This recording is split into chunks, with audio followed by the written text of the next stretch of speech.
my head. All right, these. How many Disney Parks fans out here? Disney Parks and Star Wars, does anything go better together? I can't imagine, especially here at Star Wars Celebration. Welcome. Over the next hour, we're going to talk about two things that I'm sure everyone in here loves just as much as I do. I've been obsessed with Disney Parks since I was a kid. My first experience at 3 years old at Disneyland, and of course, even this weekend at Disney World. I feel so honored to be here on this stage. We've got a lot to talk about. Now, I know that there is a construction project going on here in Orlando. And there's also a construction project near my neck of the woods in Anaheim. Orlando. Anaheim. They're just both just so exciting to me. You know, I want to talk about those things, but first I want to talk about a ride that has been my favorite since I was a kid, right? It is still my favorite as an adult. Well, maybe until 2019, I'll have to pick between three or so, but man, I love Star Tours. How many of you just love Star Tours? I've ridden Star Tours more times than I can count. How about the classic Star Tours with Rex?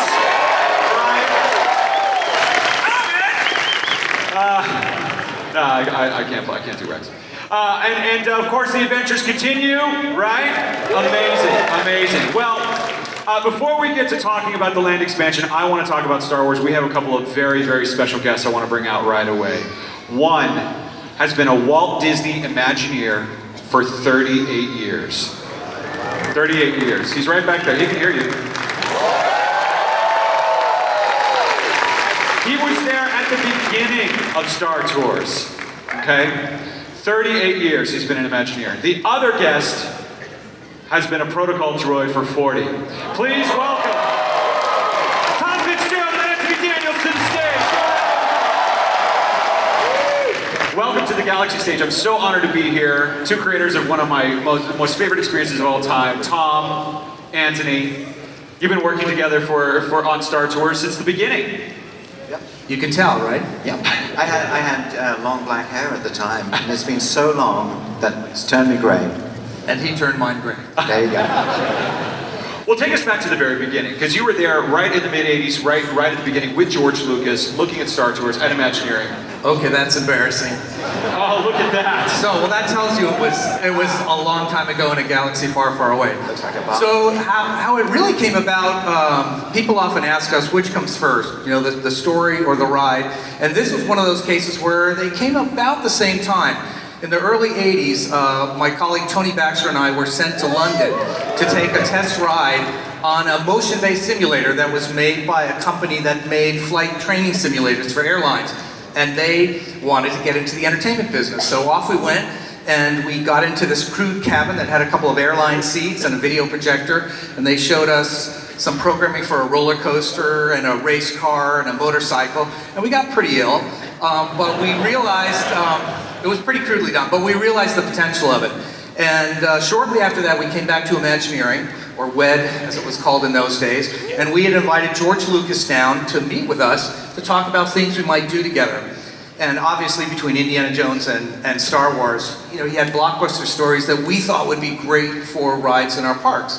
So George was taking a tour through the building, and he saw a storyboard on the wall that had ideas for a motion simulator, and he said, "What's that?" And we explained, and he said, "Well, that would be great for Star Wars." And from that day on, we started working on the development of the show. Now for George, one of the key things was, and this is an early sketch of what the interior of the Star Speeder would look like, George was really interested in combining humor with a thrill ride, which is something he thought hadn't been done before, and he thought that was an interesting combination. And that became sort of the whole start of Star Tours. I think we presented 3 different concepts for him for possible storylines, and he really liked the one that was like the tour company going through the universe. He thought that would give us a lot of ideas for comedy, which would keep it lighter and be right for Disneyland, which was the park we originally were designing for. Well, yeah, give it up, that's great. That's amazing. So in this early concept, this came from Imagineering, and of course George Lucas had his own company, ILM. that you were working with as well. Yes. And what was that collaboration like? I mean, because the visuals are so incredible, the story, everything, the creative is just really the best. You sweat the details. They, of course, we were huge fans, as everyone is, of ILM and the magic that they've created, and it turns out they were huge fans of Disneyland. So it was a true love fest. But it was a new type of working arrangement for them, and doing shots for films. We came in and said, okay, we want to do this motion simulator ride.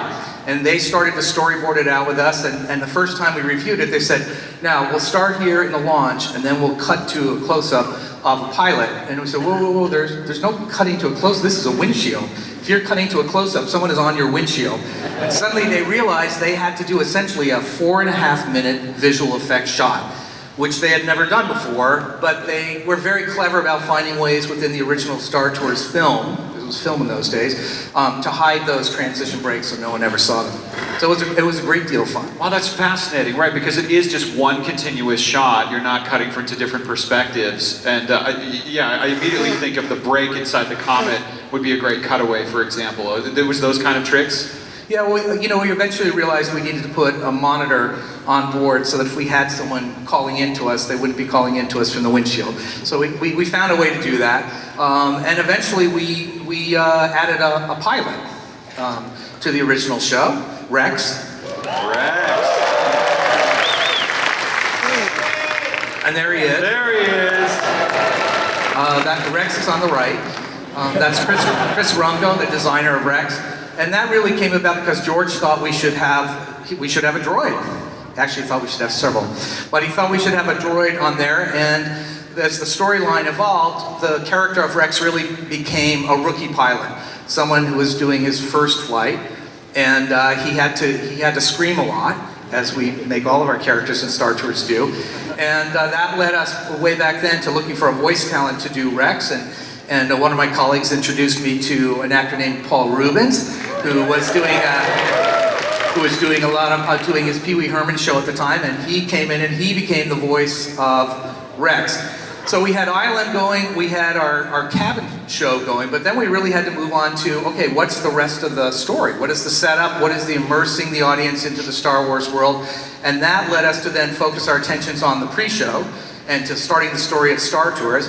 And we had a very famous set of characters that we wanted to add into that story. So we found a way within our story of this tour company to have R2-D2 and C-3PO have some new character roles. And so I forget what I was doing at the time, but I ended up in your office. We'd never met, and you were on your side of the desk. And you said, so here's the story of Star Wars, or Star Tours, and all that kind of thing. And I promise you that you are such a wonderful storyteller that as you went, and then when you zoomed doing it, you did all the action, all the shots and all that kind of thing. You made it so live for me. You didn't need the ride. You were a master at telling that story. And then, would I be part of the pre-show, as you can see there, standing up on the gantry? And so at some point, I came to Flower Boulevard. Flower Street, yeah. Flower Street. Glendale. And they had a camera and a sandbag, and then there was a box or something there. And I said, what's the sandbag for? He said, well, you cannot move your feet. Do you remember saying this? They had to lock me in one position so that I'm talking to R2 there, and I couldn't do anything. I couldn't do any action, so they wanted me in one place. And I said, why? And they said, you said, all the controls come up through your left leg into the animatronics. I'm totally wired. But then I've just remembered a strange thing. Because at some point you said to me, the audience are coming in down here as they go winding up the stairs there. So they're coming in seeing all the wonderful commercials for this airline. And as they come through, do you remember saying this? Could you just do a look down to them? And go back to your job after that. And so we filmed and whatever. And it was great fun. We had fun with the script, after he was messing up the plane that he's refitting there. And then time goes by. And before we opened, I'm suddenly by myself down there in a totally empty place, but it's all running and and 3PO is chatting away. And as I stood there, he stops talking to R2 and just... my soul turned over. It was a very, very peculiar moment, I tell you. And then he just looked away again. Did he recognize you? He vaguely thought he knew who I was, but, you know, he had better things to do.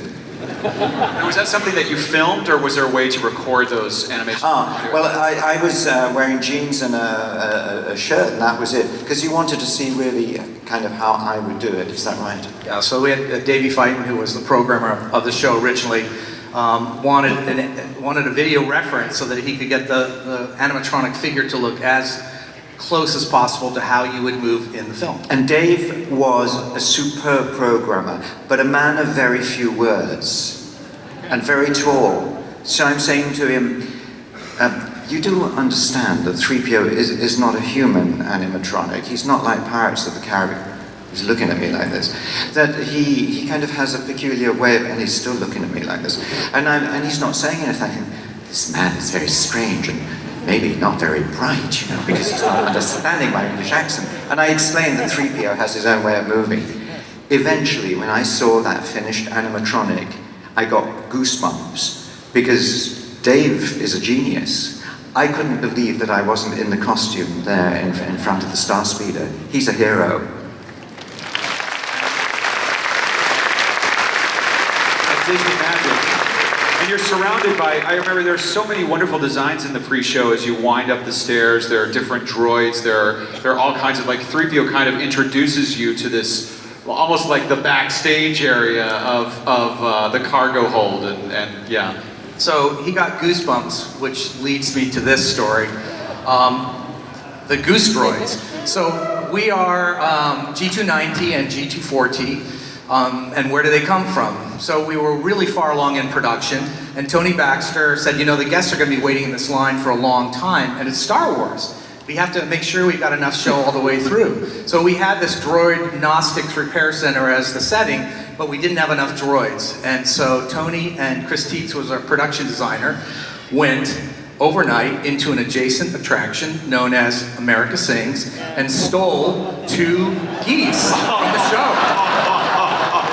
They literally went to 2 of the barbershop quartet scenes and turned them into barbershop trios, and they de-feathered them, and that's why they're called Goose Droids, and for the show. So we got 2 free figures, and we figured no one's gonna. It was pre-social media, so we didn't have people saying 2 of our geese are missing from America Sings. But we got 2 more. We got 2 more droids for our show, and then we had to get the tracks ready. From Skywalker was doing all the audio work for us on this. And the scene, I think, was a 10-minute loop. And so we told Skywalker, we need to have these things doing beeps and things a la R2-D2 for 10 minutes. And they said, well, we need something to work off of. What are they saying? What are they doing? And we were really, really late in production. So I had to overnight write a script for the 2 droids just so that they could do sound effects that would make sense to it. Well, they did all this work, and George Lucas came in to review it. And while they're playing these beeps and things, he looks at the script on the table and says, what's this? And they said, that's the guide script for the show. And he said, well, that's what they should be saying. And he said, no, we have this week. So no, they should be saying these words. So now we had no time. The figures were in the field. The show was going to open. So Mike West, who was a fellow writer, and I had to go into the booth and record the dialogue for those figures. And that was what was in the original show for years. It was never meant to be, and it was kind of silly script, I can say. But anyway, so I got roped into being the little droid in there, and actually it's a role I continued in the new show. That's so great. What a great bit of trivia.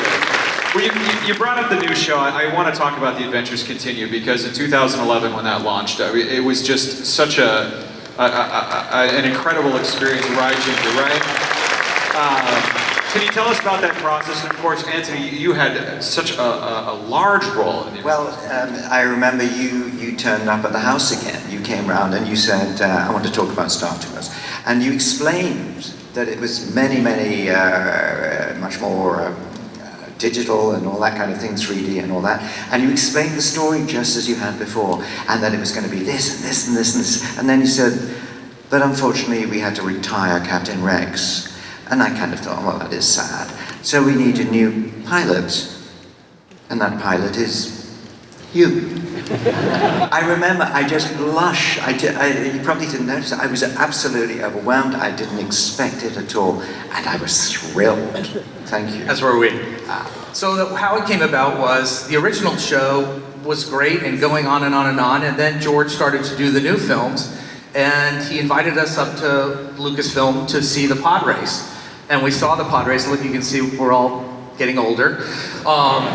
So he showed us the pod race, and we actually storyboarded it and figured we were going to do it in 3D and had it all set to go. And then we sort of stopped and said, well, wait, what's going to be in episode 2? And then, of course, you can imagine the next logical question is, well, what's going to be in episode 3? And then when it was all done and we looked at all 6, we were saying, well, what should the sequence be that we build the show on? And as, typical Imagineers, we said, well, why does it have to be one show? Now that we can go digital, why can't it be a branching storyline so that you never know where you're going to go? And that became the basis for The Adventures Continue, which is that even I don't know when I ride it what combination of scenes are going to come up. And the beauty of that, of course, is that that title allowed us to keep moving as the new movies came out. So we updated with a sequence from episode 7, Jakku, yeah, and BB-8. Who we love. And now we're deep at work, and we're at work on something new. I thought this was a secret. You didn't hear Tom Fitzgerald.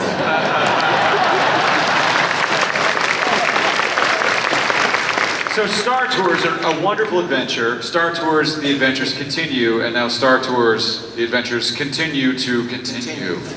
So Tell us, we're going to Crate. And You're going to where? I'm sorry, we're going to the...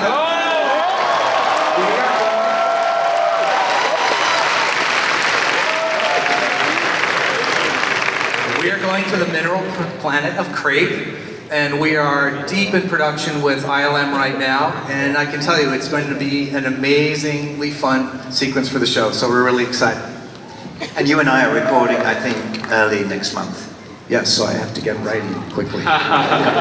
Well, keep the magic and do it overnight, because I gotta say, you can't argue with the results when you do that. That's really great. Right, give them a round of applause. I'm so thrilled that the adventures are continuing. Tom Fitzgerald and Anthony Daniels, thank you so much.